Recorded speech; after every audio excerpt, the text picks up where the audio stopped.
आज की इस वीडियो में रीजनिंग के महत्वपूर्ण प्रश्नों को सॉल्व करेंगे। वीडियो पर अंत तक बने रहिएगा और अगर आप इस चैनल पर फर्स्ट टाइम आए तो चैनल को जरूर सब्सक्राइब कर लें। पहला क्वेश्चन देखते हैं। दी गई श्रृंखला में अगला संख्या क्या होगी? अगली संख्या क्या होगी? अगली संख्या क्या होगी? तो अगर हम यहाँ पे ध्यान दें, हम दें श्रृंखला में जब भी आपको क्वेश्चन मिले तो आपको सबसे पहले श्रृंखला को देखना है। 2 के बाद 7, 9, पहले वृद्धि हुई है, फिर क्या कमी हुई है? 3। ओके, तो जब भी आपको इस प्रकार से दिखे आपको एक अंक छोड़कर देखना पड़ेगा। ओके, एक अंक या 2 अंक। ओके, अगर हम यहाँ पे ये 2 अंक को छोड़ दें 7, 2 को, तो हमको 3 मिलेगा। 3 के बाद हम 8, 11 को छोड़ दें 4। ओके, और यहाँ पे 9, 11 को छोड़ दें तो 2 के बाद कितना 3, 4 और यहाँ पे कितना 5 मिलेगा। ओके, क्वेश्चन मार्क में। इसी प्रकार से हम 7 है, 7 के बाद हम 2 को छोड़ देंगे, 9, 3 को, तो कितना मिलेगा हमको 8, 11, 4 को छोड़ेंगे 9। अगर इसी प्रकार से आगे तो नहीं दिया गया है यहाँ पे। ओके, और यहाँ पे देखेंगे 9, 9 के बाद हम 2 संख्या छोड़ेंगे, 11 मिलेगा, 2 का अंतर मिल रहा है। 11 के बाद हम यहाँ पे 2 संख्या छोड़ेंगे, 4, 9 को, तो कितना 13 मिलेगा, 2, 2 का अंतर, मतलब कि अंतर आपका सेम आना चाहिए। 2 संख्या छोड़े 3। ओके, 3 के बाद 4 और यहाँ पे 2 संख्या छोड़ेगी, कितना 5। आंसर कितना 5। आशा करता हूँ कि आपको समझ में आ गया होगा। चलिए अगला क्वेश्चन देखते हैं। इस क्वेश्चन में देखिए 4 पुस्तकें क्या PQRS ओके मैच पर रखी हुई है। R Q के ऊपर रखा गया है एवं S P के नीचे रखा गया है। ओके, S क्या P के नीचे, तो R सबसे ऊपर नहीं है, तो सबसे नीचे कौन सी पुस्तक है पूछा गया है। देखिए बहुत ही आसान है। सबसे पहले क्या R को Q के ऊपर रखा गया है। ओके, ये Q है, R को क्या इसके ऊपर रख दिया हमने। अब क्या बोल रहा है, S को P के नीचे रखा गया है। अभी हम यहाँ पे हमको कन्फर्म नहीं है कि यहाँ पे इसी लाइन पे कि कौन सा ऊपर आएगा, तो हम इधर साइड में लिख देते हैं। ओके, एस को पी के नीचे, पी को ऊपर कर दे रहा हूँ और एस को। अब क्या बोल रहा है, आर सबसे ऊपर नहीं है, मतलब कि आर सबसे ऊपर नहीं है, मतलब कि इसको क्या हम इस प्रकार से लिख सकते हैं। ओके, इस प्रकार से। ओके, तो अब क्या बोल रहा है, सबसे नीचे कौन सी पुस्तक है? सबसे नीचे हमारे पास एक ही पुस्तक है, क्या है, क्यू। ओके, आशा करता हूँ कि आपको समझ में आ गया होगा। चलिए अगला क्वेश्चन देखते हैं। इस क्वेश्चन में देखिए हम यहाँ पे देखेंगे, यहाँ पे देखिए कोड भाषा में क्या जेल को क्या 90 81 लिखा जाता है, तो प्रिजन के लिए कोड बताना है। सबसे पहले देखेंगे जेल को किस प्रकार से इसने 90 81 लिखा है। जे का कितना आता है, 10 में आता है। ओके, नंबरिंग करेंगे तो जे कितने नंबर पे आता है, 10 पे। ए कितने नंबर पे आता है, 1 में। आई कितने नंबर पे आता है, 9। ओके, एल कितने में, 10। ओके, एल कितने में आता है, 12 में आता है। एल कितने में आता है, 12 में आता है। ओके, उसने क्या 90 81 लिखा है ना, 90 81। तो हम यहाँ पे देखें, यहाँ पे उसने जे कितने में आता है, 10, उसमें से एक घटाकर उसने कितने लिखा है, 9 लिखा है। किसको, 10 को 9 लिखा है। ओके, यहाँ पे एक कितने में आता है, 1 में, उसने एक घटाकर कितने लिखा है, 0। यहाँ पे 8 आता है कितने में, ये जेल आई कितने में आता है, 9 में। ओके, उसमें से एक घटा के कितने लिखा है उसने, 8। अब यहाँ से 12 में से भी इसी प्रकार से एक घटाऊंगा मैं, तो कितना 11 मिलेगा, 11 मिलेगा। लेकिन उसने क्या इकाई का अंक क्या लिया है, 1। इस प्रकार से 90 81, मतलब कि जो जो नंबरिंग आती है उसमें से उसने एक घटाकर इसको लिखा गया है और 2 अंक वाले में से इकाई वाले अंक उसने लिया गया है। ओके, एक घटाकर। इसका कॉन्सेप्ट समझ में आ गया होगा। इसी प्रकार हम प्रिजन में देखते हैं। ओके, प्रिजन में कितने, ओके, प्रिजन में हम देखते हैं, प्रिजन में क्या होता है, प्रिजन में पी कितने पे आता है, 16 पे। ओके, आर कितने पे आता है, 18 में। ओके, एंड आई कितने में, 9 में। एस कितने में, 19 में। ओ कितने में आता है, 15 में। और एन कितने में आता है, 14। इन सभी में से हम एक एक घटाकर इनका क्या इकाई का अंक लेंगे। 16 में से एक घटाएंगे, 15। ओके, 15 का इकाई अंक 5। 18 में से एक घटाएंगे, 17। 17 का इकाई अंक कितना होगा, 7। ओके, 9 में से एक घटाएंगे, इसमें तो एक ही संख्या, तो एक ही संख्या लिख देंगे। 19 में से एक घटाएंगे, 18 का इकाई अंक 8 ही आ जाएगा। ओके, 15 में से एक घटाएंगे, 14। 14 का इकाई अंक कितना, 4 ही आ जाएगा।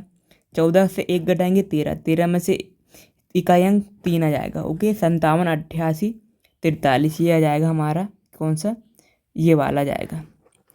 आशा करता हूँ कि इन सभी से हमने क्या एक एक घटाकर लिखा है, कौन सा इकाई अंक लिया है। ओके, आशा करता हूँ कि भी आपको समझ में आ गया होगा। चलिए अगला क्वेश्चन देखते हैं।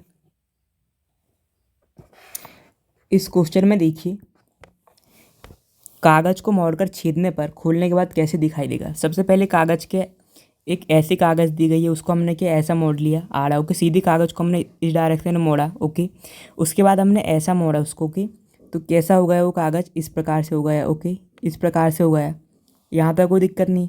अब हमने उसको क्या करा, हमने उसको इतना इतना काट दिया। इसको मैं आपको थोड़ा सा इतना इतना क्या कर दिया, उसको हमने काट दिया, ओके। इतना इतना हमने क्या काट दिया, ओके। इतना काटा उसको, इतना काटा। अब क्या बोल रहा है कि कैसे दिखेगा, पहले में ओपन होगा, वो पहले वाले में ओपन होगा तो कितना होगा, इस प्रकार से होगा, ओके। इस प्रकार से होगा कि नहीं, इस प्रकार से होगा, इस प्रकार से होगा। एक बार हम इसको इस प्रकार से ओपन करेंगे तो इस प्रकार से, ओके। फिर इस प्रकार से ओपन करेंगे तो इसका क्या ऐसा बन जाएगा, ओके। इस प्रकार से दिखेगा, इस प्रकार से, इस प्रकार से दिखेगा, ओके। यहाँ पे इस प्रकार से, मैं यहाँ पे मेरे को बनाते नहीं आ रहा सही से, आपको समझना है। इस प्रकार से, इस प्रकार कहाँ पे, यहाँ पे ए नंबर पे। आशा करता हूँ कि आपको समझ में आ गया होगा। अब देखिए यहाँ पे दो छेद नहीं है तो ये तो कैंसिल ही हो जाएगा, ये भी कैंसिल हो जाएगा। अब ये इस प्रकार से इसलिए नहीं आएगा क्योंकि काटा किस प्रकार से है, वो काटा किस प्रकार से, इस प्रकार से काटा है, ओके। इस प्रकार से काटा है तो हमको भी इसी प्रकार से मिलेगा। अगर कटता इस प्रकार से कटता है वो आधे में तो हमको ये मिल जाता, ये आंसर हो जाता। लेकिन काटा क्या, इस प्रकार से काटा है, थोड़ा सा तिरछा, ओके। आशा करता हूँ कि भी आपको समझ में आ गया होगा। चलिए अगला क्वेश्चन देखते हैं। इसमें पूछा गया दी गई आकृति में वर्गों की संख्या क्या होती है। वर्ग किसको बोलते हैं, सबसे पहले ये समझिए, वर्ग इसको वर्ग बोलते हैं, ओके। हमको बताना है कि यहाँ पे इस प्रकार ये कितने वर्ग हैं, ओके। अब हम यहाँ पे देखते हैं, सबसे पहले यहाँ पे वर्ग देखते हैं। ये एक ये हो जाएगा इस प्रकार से, ओके। एक ये हो जाएगा, दो ये हो जाएगा, ओके। दो हो जाएगा एंड यहाँ पे कितना, तीन हो जाएगा कुल। किस प्रकार से, इसको लेकर, ओके, इसको लेकर और एक इसको लेकर, ओके। इस पॉइंट पर यहाँ पे कुल कितने मिलेंगे हमको, यहाँ पे कितने मिलेंगे, तीन, ओके। आशा करता हूँ कि इसका समझ में आ गया हो किस प्रकार से। यहाँ पे भी तीन मिलेंगे, यहाँ पे भी तीन, ओके। एंड यहाँ पे भी कितना, तीन। कितने कुल हो जाएंगे हमारे पास, अभी 12। अभी तक आपका यहाँ पे सॉल्व नहीं हुआ, ओके। अभी आपका और बाकी रह गया, एक ये होगा, एक जो चार इसके अंदर बन रहे हैं उसका एक ये हो जाएगा। एंड जो एक जो बड़ा वाला बना है, ओके, जो जिनके अंदर सभी जो क्या वर्ग हैं, ओके, एक वो हो जाएगा। तो इसमें दो और ऐड कर देंगे हम, कितना मिलेगा हमको यहाँ पे हमको मिलेगा 14, ओके। आशा करता हूँ कि किस प्रकार से हमने काउंट किया आपको समझ में आ गया होगा। चलिए अगला क्वेश्चन देखते हैं। इस क्वेश्चन में देखिए, नीचे दिए गए पासे को देखकर बताइए कि 6 के सामने कौन सा अंक होगा। हम यहाँ पे देखेंगे, यहाँ पे 6 है, ओके। इसके सामने पूछा गया है, ओके। तो अब आपको देखना है कि कॉमन कौन कौन सी चीज़ दिख रही है। दो पासे, यहाँ पे दो स्थितियाँ दी गई है, ओके। हम देखेंगे कॉमन हम देखेंगे तो हमारे पास यहाँ भी 2 है, यहाँ पे भी 2 है, ओके। अगर दो कोई संख्या रहती इधर, और आपको हमेशा याद रखना जैसे यहाँ पे 6 है ना, तो इसके सामने जो भी होगा उसी पासे में आपको नहीं बताएगा, ओके। ये बात हमेशा रखना है। यहाँ पे 2 दिएगा, यहाँ पे भी 2। अगर कोई एक संख्या कॉमन मिले, आपको हमेशा ये कॉन्सेप्ट याद रखना है, कोई एक अंक आपको कॉमन मिले, एक अंक कॉमन मिले, ओके, सेम मिले, ओके, ये कॉमन, तो आपको क्या करना है, उसी डायरेक्शन में आपको घूम जाना है, क्लॉकवाइज डायरेक्शन में, घड़ी की डायरेक्शन में। यहाँ पे इससे घूमना है आपको। यहाँ से हम घूमेंगे 2, 2 के बाद कितना, 6, 6 के बाद कितना, 3 आएगा, ओके, क्लॉकवाइज डायरेक्शन में, ऐसे ऐसे ऐसे, ओके। यहाँ से भी घूमते हैं, 2, 2 के बाद कितना, 1, 1 के बाद कितना, 5, ओके। तो हमको यहाँ पे कितना मिलेगा, 6 के सामने 1 मिल जाएगा। आशा करता हूँ कि आपको समझ में आ गया होगा। अगर कोई यहाँ पे दो संख्या कॉमन मिल जाती है, जैसे कि यहाँ पे 2 3, 2 3 मिल जाता है, 2 3 मिल जाता है यहाँ पे भी कॉमन, तो आपका यहाँ पे कोई भी दूसरी संख्या रहती है वो आपको आंसर आ जाता। चलिए अगला क्वेश्चन देखते हैं। इस क्वेश्चन में देखिए, दी गई श्रृंखला में कौन सी संख्या गलत है पूछा गया है। हमारे पास ये श्रृंखला दी गई, इसमें पूछा गया है कि क्या गलत है। अगर हम यहाँ पे थोड़ा ध्यान दें तो यहाँ पे ये छोटी छोटी अगर आपको यहाँ पे गैप मिले तो आपको क्या अंतर के सेंस में देखना है। अगर बड़ी संख्या का गैप मिले तो आपका गुणा के सेंस में सोचना है, ओके। ये आपका पहले आपका ये मेथड होना चाहिए, कॉन्सेप्ट, ओके। हम यहाँ से देखेंगे 12 और 15 के बीच में कितने का अंतर है, 3, ओके। 15 से 20 के बीच में 5 का, 20 से 27 के बीच में कितने का, 7 का, ओके। 27 से 37 के बीच में कितने का अंतर है, यहाँ पे अंतर है कितने का, 11 का, ओके।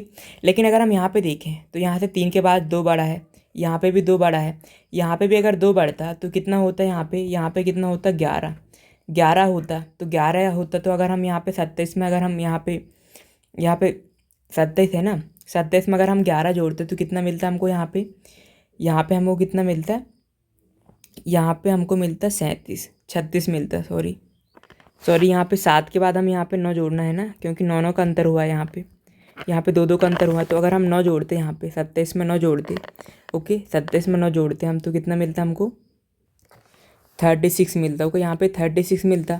फिर 2 का गैप बढ़ा के हम यहाँ पे 11 जोड़ते तो कितना मिला है, 36 में 11 जोड़ेंगे कितना, 47 मिलेगा। ओके, तो इस प्रकार से हम बता सकते हैं कि यहाँ पे कौन सा गलत है, 37। ओके, आपको यहाँ पे अंतर देख के समझ में आ गया होगा, यहाँ पे 2 का अंतर हुआ है। ओके, आशा करता हूँ कि आपको समझ में आ गया होगा। चलिए अगला क्वेश्चन देखते हैं। इस क्वेश्चन में देखिए, दी गई श्रृंखला में अगली संख्या क्या होगी, ये पूछा गया है।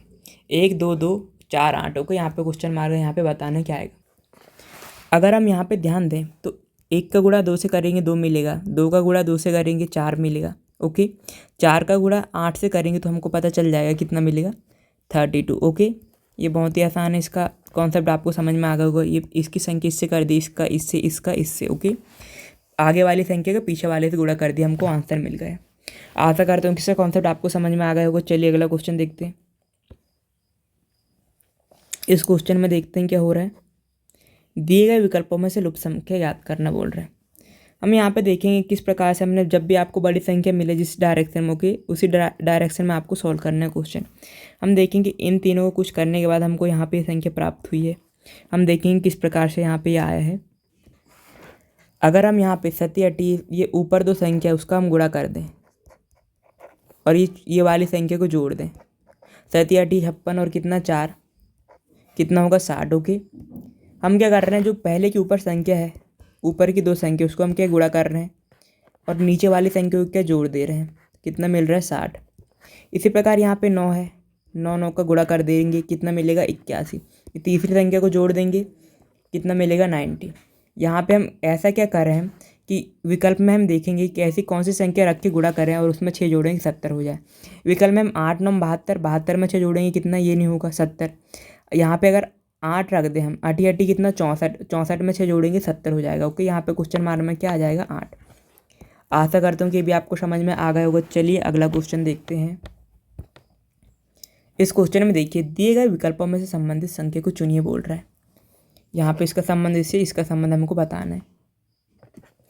अगर हम यहाँ पे थोड़ा ध्यान दें, 12 से 35 किस प्रकार से मिला। अगर मैं 12 का आधा कर दूँ 6 और 6 का स्क्वायर कर दूँ, कितना मिलेगा 36, उसमें से 1 घटा दूँ 35। ओके, और 16 है, 16 का आधा कर दूँ 8 मिलेगा, 8 का स्क्वायर करूँगा मैं, कितना मिलेगा 64, उसमें से 1 घटाऊँगा, कितना मिलेगा मेरे को यहाँ पे 63। आशा करता हूँ कि आपको ये समझ में आ गया होगा। चलिए अगला क्वेश्चन देखते हैं। दिए गए विकल्पों में से लुप्त संख्या याद कीजिए। यहाँ पे दिया गया है, यहाँ पे क्या आएगा। ओके, यहाँ पे देखेंगे किस प्रकार से इसको करेंगे हम। अगर थोड़ा ध्यान दें तो ये नीचे की संख्या, बड़ी संख्या क्या नीचे की ओर है, तो नीचे की ओर इसको सॉल्व करेंगे हम। ओके, अगर हम देखें ऐसा क्या करें इन तीनों को कि यहाँ बैठा रहा जाए। अगर मैं 5 और 4 को आपस में ऐड कर दूँ, ओके, 5 4 को ऐड करूँ कितना 9, उसमें गुणा कर दूँ 2 का 18। ओके, पहली 2 संख्या को ऐड कर रहा हूँ 9 आ रहा है, तीसरी संख्या के साथ गुणा कर दे रहा हूँ तो मेरे को 18 मिल रहा है। इसी प्रकार पहली 2 संख्या को क्या करूँ मैं, ऐड कर दूँ और तीसरी संख्या के साथ हम गुणा कर दूँ, कितना मिलेगा 27। ओके, इसी प्रकार यहाँ पे पहली 2 संख्या को ऐड कर दूँ, 12 + 4 और कितना 16 मिलेगा। 16 में ऐसी कौन सी संख्या का गुणा करूँ कि मेरे को यहाँ पे 96 मिले। कौन सी संख्या का गुणा करूँगा मैं यहाँ पे 6 से। ओके, तो मेरे को कितना मिलेगा 96। यहाँ पे कितना आ जाएगा 6। आशा करता हूँ कि आपको समझ में आ गया होगा। चलिए अगला क्वेश्चन देखते हैं। इस क्वेश्चन में देखते हैं, नीचे दिए गए वेन आरेख में कौन सा आरेख डॉक्टर, महिला तथा पुस्तक से संबंधित है। हम यहाँ पे देखेंगे, इन सभी में देखेंगे कि किस प्रकार से संबंधित है आपस में। अगर हम ध्यान दें तो डॉक्टर क्या महिला से संबंधित है। हम इसको बता सकते हैं कि कुछ महिला क्या रहती है, महिला है, कुछ महिला क्या डॉक्टर भी होती, सारी की सारी महिला डॉक्टर नहीं होती। ओके, तथा पुस्तक है ना, पुस्तक का डॉक्टर या महिला से किसी से भी किसी प्रकार से संबंधित नहीं होगी। इसका वेन डायग्राम किस प्रकार से बनेगा, इस प्रकार से। आशा करता हूँ कि भी आपको समझ में आ गया होगा। चलिए अगला क्वेश्चन देखते हैं। इस क्वेश्चन में देखिए, दी गई श्रृंखला में लुप्त संख्या याद कीजिए। 3 दिया गया, 11, 38 102 और यहाँ पे कितना क्वेश्चन मार्क दिया गया है और यहाँ पे हमको बताना है क्या आएगा।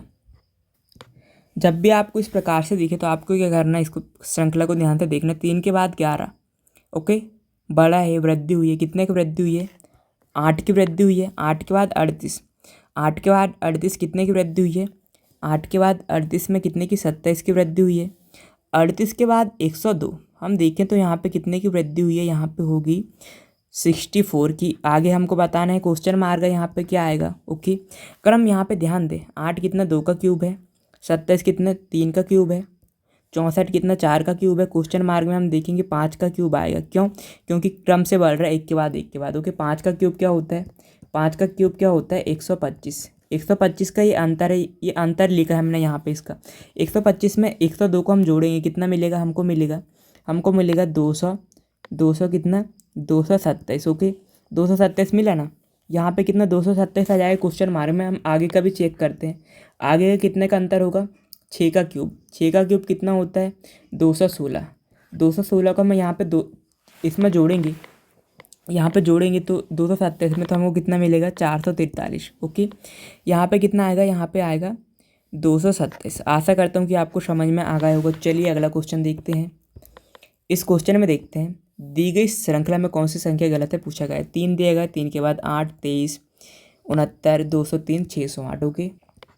अगर हम यहाँ पे ध्यान दें तो 3 है, 3 के बाद 8 ऐसे आया, गुणित 3 करेंगे और -1 कर देंगे, कितना मिलेगा 8। 8 के बाद 23, 8 में गुणित 3 करेंगे, 8 3 24, -1 करेंगे 23। 23 है, 23 का गुणा हम 3 में करेंगे और -1 करेंगे, 23 3 69 होता है, 69 में से 1 घटाएंगे 68 आ जाएगा, ओके। 68 आएगा, 68 आ गया है यहाँ पे, ओके। यहाँ तक कोई दिक्कत नहीं है। अगर इसी प्रकार हम आगे चलते हैं, 68 गुणित 3 करते हैं और -1 करते हैं, कितना मिलेगा हमको 203, ओके। 203 है, 203 में गुणित 3 करेंगे, -1 हम होगा कितना 608। अगर यहाँ पे 69 की जगह 68 रहता है यहाँ पे श्रृंखला में, तो आगे की संख्या हमको सेम मिल जाती है, ओके। तो हम इस प्रकार से बता सकते हैं यहाँ पे 69 क्या हमारा गलत है। चलिए अगला क्वेश्चन देखते हैं। आशा करता हूँ कि इसका कॉन्सेप्ट भी आपको समझ में आ गया होगा। इस क्वेश्चन में आपको पूछा गया है, दी गए चित्र में कितने त्रिभुज हैं, ओके। जब भी आपको इस प्रकार के क्वेश्चन मिले, सबसे पहले हमेशा आपको याद रखना है किस प्रकार से सॉल्व करना, बहुत ही आसान तरीका है। जैसे कि यहाँ पे कोई त्रिभुज है, ओके, ये त्रिभुज है, यहाँ पे कितने त्रिभुज है, अगर हम इसको वैसे नॉर्मली देखें तो यहाँ पे कितना होगा, सामान्यतः यहाँ पे एक त्रिभुज होगा, ओके। अगर यहाँ पे हम देख लें इसको तो यहाँ पे कितने होंगे, यहाँ पे 2 3 त्रिभुज होंगे। अब किस प्रकार से 3 होंगे, इसका तरीका बता रहा हूँ आपको मैं, आपको तरीका बता रहा हूँ। एक ये हो जाएगा, 2 हो जाएगा, ओके, 2 ये हो जाएगा, और एक जो इन दोनों त्रिभुजों से मिलकर जो बना है, मतलब कि दोनों त्रिभुज जिनसे मिलकर बना है वो 3 हो जाएगी, कुल 3 हो जाएगा। लेकिन इसका एक लॉजिक रहता है, आप जैसे त्रिभुज है ना यहाँ पे इनको आप सीधे 1 2 नंबरिंग करिए और उसको क्या जोड़ लीजिए, आपको पता चल जाएगा 3 त्रिभुज हैं, ओके। ये शॉर्ट तरीका है आपका। इसी प्रकार से हम यहाँ पे भी करते हैं। यहाँ पे 1 है, 2 3 4, हम इनकी नंबरिंग करके जोड़ लेंगे, कितना मिलेगा हमको यहाँ पे 4 3 7 और 3 कितना 10 हो जाएगा, 10 त्रिभुज मिलेंगे। एक पार्ट में 10 है और कुल कितने पार्ट में डिवाइड है, आपको यहाँ पे घबराना नहीं, यहाँ पे 3 पार्ट में है, तो यहाँ पे कुल कितने पार्ट है, 1 है, 2 है, 3 है, इसमें गुणा कर दीजिए 3 का, कितने त्रिभुज मिलेंगे हमको 30। इसी प्रकार जैसे कि यहाँ पे भी 10 मिलते, यहाँ पे भी 10 मिलते, ओके। तो कुल कितने हो जाएंगे यहाँ पे 30। आशा करता हूँ कि आपको ये कॉन्सेप्ट आपको समझ में आ गया होगा। बहुत ही आसान क्वेश्चन है और बहुत ही इंपॉर्टेंट क्वेश्चन है ये, और ये वीडियो का आखिरी क्वेश्चन है। और अगर आपको वीडियो ज़रा सा भी हेल्पफुल लगा तो वीडियो को लाइक करना ना भूलें। एंड अगर आप इस चैनल पर फर्स्ट टाइम आए तो चैनल को जरूर सब्सक्राइब कर लें। Thank you so much for watching. मिलते हैं नेक्स्ट वीडियो में।